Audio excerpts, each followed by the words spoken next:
ఎవరైతే దేవుని వాక్యాన్ని పక్కన పెడతారో, ఎవరైతే దేవుని వాక్యాన్ని పక్కన పెట్టి జీవించాలని ప్రయత్నం చేస్తారో, వాళ్ళు చాలా మిస్టేక్స్ చేస్తారు.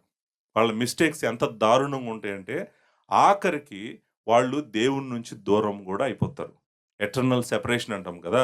అది గూడా జరుగుతది. అంటే ఎంత అబద్ధం ఉందంటే ఈ లోకంలో, ఎంత చీకటి ఉందంటే ఈ లోకంలో, ఎంత మోసం ఉందంటే ఈ లోకంలో, నువ్వు గనక వెలుగై ఉన్నటువంటి దేవుని వాక్యాన్ని గనక విడిచిపెట్టావంటే, నిన్ను మోసం చేయటానికి అనేక మంది ఎదురు చూస్తా ఉన్నారు.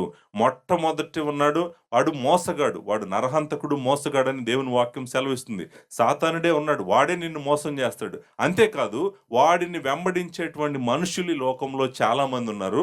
కాబట్టి మీరు మనుష్యుల మాటలను వినకుండా, మనుషుల జ్ఞానాన్ని నమ్మకుండా, ఎవరు ఏమి చెప్పినా మీరు వినకుండా, మీరు గనక దేవుని వాక్యం మీద ఆధారపడి మీ జీవితాన్ని, మీ నిర్ణయాలను, మీ భవిష్యత్తును అంతా గూడా ఆయన వాక్య ప్రకారం మీరు కట్టుకున్నారంటే తప్పకుండా దేవుడు మిమ్మల్ని వాడుకుంటాడు, దీవిస్తాడు, ఆయనకు మహిమ తెచ్చుకుంటాడు.